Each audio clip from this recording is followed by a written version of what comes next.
concepts of the progressive curriculum theory include active learning through experiences, independent creative problem solving, social participation in a democratic life, developing goals through the evolution of child's understanding, and inquiry and critical reflection.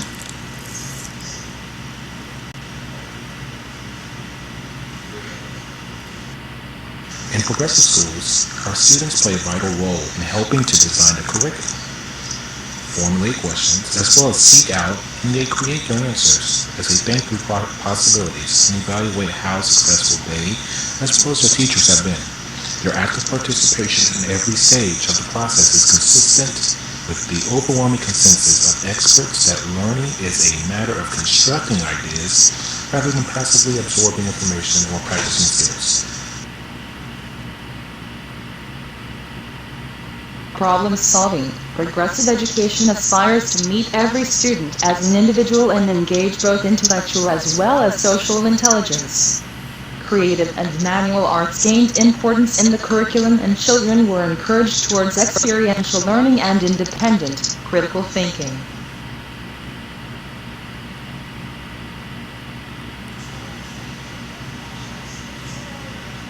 Progressive education established environments where civics and democracy were embedded into school life reflecting the larger society.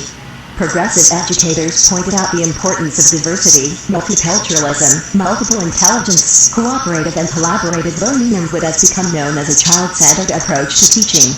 In progressive circles, education came to represent community, equality, and the honoring of every student as an individual. Community. A sense of community and responsibility for others isn't confined to the classroom. Indeed, students are helped to locate themselves in wide-knit circles of care that extend beyond self, beyond friends, beyond their own ethnic group, and beyond their own country. Opportunities are offered not only to learn about, but also to put into action, a commitment to diversity and to improving the lives of others. Child's own instincts will help develop the material that is presented to them. These instincts also form the basis of their knowledge with everything building upon it. This forms the basis of Dewey's assumption that one cannot learn without motivation. Point knowledge is a social condition, and it is important to help students construct their own learning, as stated. Hence it is impossible to prepare the child for any precise set of conditions. To prepare him for the future life means to give him command of himself. It means so to train him that he will have the full and ready use of all his capacities. Social intelligence. Creative and manual arts gained importance in the curriculum and children were encouraged towards experiential learning and independent critical thinking. As the philosopher Alfred North Whitehead declared long ago, a nearly well-informed man is the most useless bore on God's earth. Facts and skills do matter, but only in a context and for a purpose. That's why progressive education tends to be organized around problems, projects, and questions rather than around lists of facts, skills, and separate disciplines. The teaching is typically interdisciplinary. The assessment rarely focuses on rote memorization, and excellence isn't confused with rigor. The point is not merely to challenge students after all. Harder is not necessarily better, but to invite them to think deeply about issues that matter and help them understand ideas from the inside out.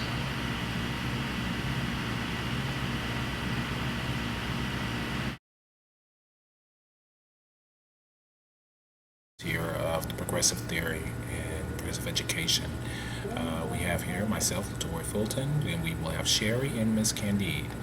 Dewey and his fellow educational progressives drew from the work of German philosopher Friedrich Froebel and Swiss educator Johann Pestalozzi.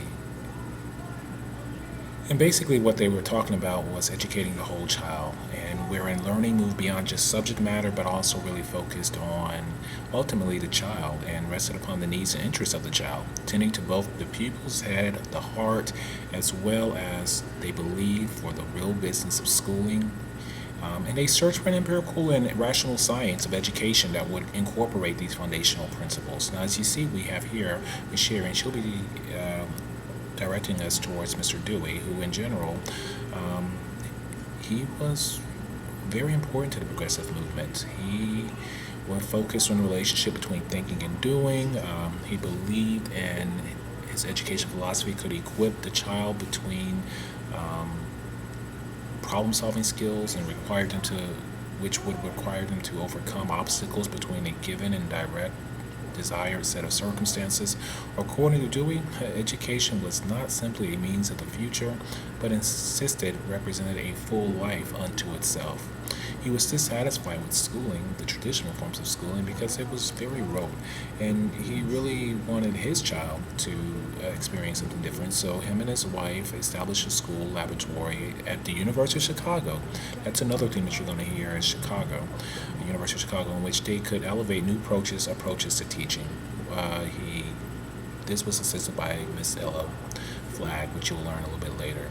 Thank you, Miss Candida. She's going to direct us towards Mr. Counts. And what he did was he wrote the Principles of Education with J. Crosby Chapman in the 1920s.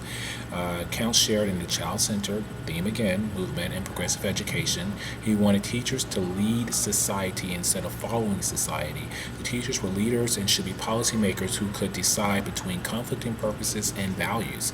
Teachers should be concerned with school matters, but they also need to be concerned with controversial matters of economics, politics, and morality. He really believed that school was an agency involved in society's politics, economics, art, religion, and ethics. He believed American schools needed to identify with such progressive forces such as labor unions, farmers organizations, as well as minority groups. Here you can really hear that he really believed in democratic and getting involved in politics and the community. That was Mr. George Counts. And our next person that we're going to be focusing on will be Mr. Harold Rugg. He was a longtime professor of education at Teachers College in Columbia University. He was one of the best known educators during that era of progressive education in the United States. He produced the first series of school textbooks from the 1929s until 1940s. As you can see, I wonder where all this textbook money goes. Thanks, Mr. Harold Rugg, for that. But no, seriously, he did a great job. And he co-wrote his first major work, Child-Centered School. Child-centered, which is another thing same thing that we've been talking about. His work had an impact on progressive educators and remains an excellent explanation critique on this topic. It also was one of the first treatises on the two major emphases within the progressive education, child-centeredness, as well as social reconstruction. He wrote many papers, and just really to change society, that teachers can do it. And now we're going to go into William Kilpatrick. He developed a project method for early childhood education, which was a form of progressive education that organized curriculum and classroom activities around a subject central theme. He believed that the role of a teacher should be that of a guide, which goes way back from the authoritarian type of teacher, which, remember, as I said before, that's what Mr. Dewey wanted to get away from. So he definitely followed in line with Dewey. He opposed to an authoritarian figure as the teacher. He believed that teachers should be that of a guide. Children should direct their own learning according to their interests and should be allowed to explore their environment, experiencing their learning through the natural senses. Of course, that's not my method as of yet. I'm working on it, but that's what he believed in, really the student taking control of their learning. Mr. Bode was head of the Department of Principles and Practices of Education at Ohio State. He became a national prominent leader in the field of philosophy of education, and he was one who was recognized thinkers associated with progressive education. He had strong convictions in the need for democracy and the power of a proper education to enable people to think more clearly. He wanted people to think more clearly as they were involved in the democracy. He exhibited a sturdy faith in democracy, human intelligence, and the power of education. His belief in connection of things, these three things, is a legacy of a contemporary world, Mr. Boyd. And then we're going to go into Mr. L. Thompson Hopkins. Like John Dewey, Hobson saw curriculum as a dynamic interaction of school and society. School and society was what the purpose of curriculum is. An experience in nature as well as a democratic or democracy in education. So here we have the themes again of school and society, democracy, as well as the students' experience in nature, their experience. And he wrote Emerging Self in School Home.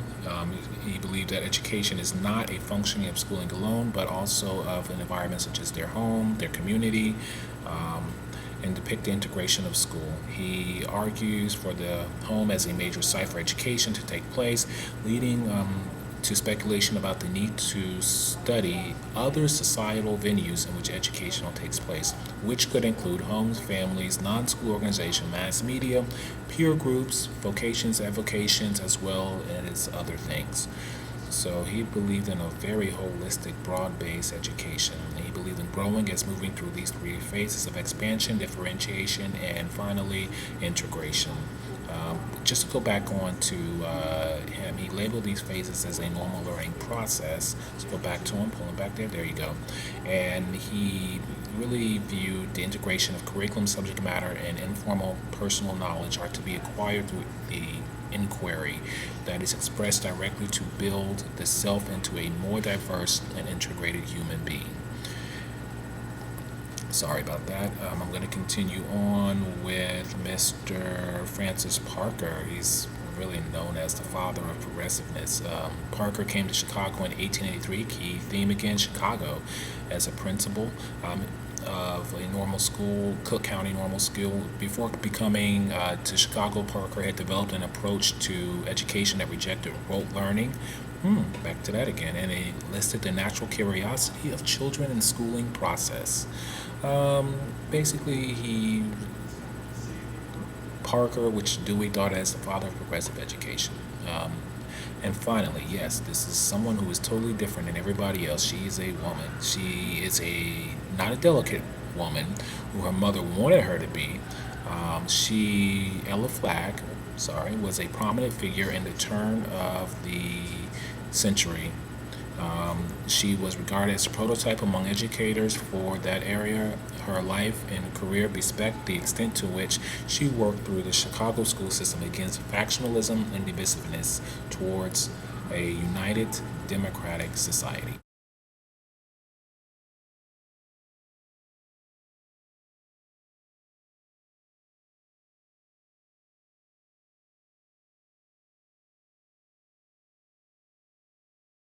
Get betcha. Classroom must be student-centered. We want students to be independent, not totally dependent on teachers to problem solve and critical think. We must make it happen. Thank you, Sarah Blaine, for talking about the quote on student-centered and independence. I'm Mitt Romney, and I approve this quote about a democratic classroom for progressivism. Students should be a part of a community. Community is an extension of the classroom.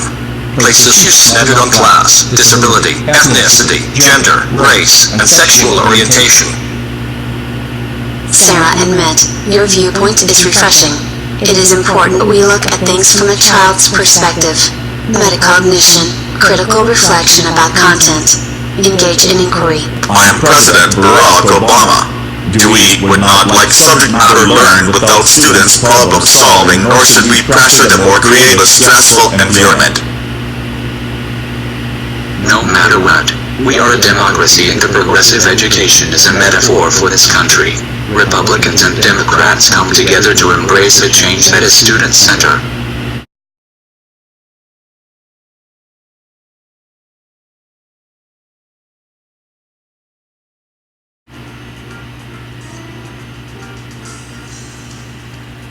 So tell me what you have learned about a progressive classroom, Latori. Well, I must say I retract my flop statement that it is exactly what I want a classroom to look like, that I need students to engage, group discussion, peer sharing, reflect, and evaluate.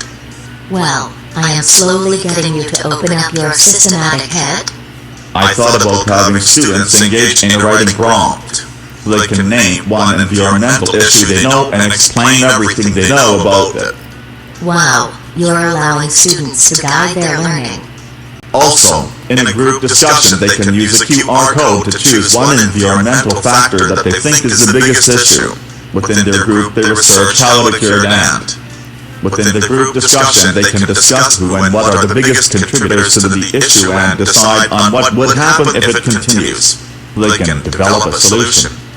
You're really creating a student-centered classroom. Also, they are thinking about the community. Additionally, have them peer share. Create a presentation for the local city council and community and share their findings and ideas. They should answer questions from audience. It appears that you have made them part of the democratic society.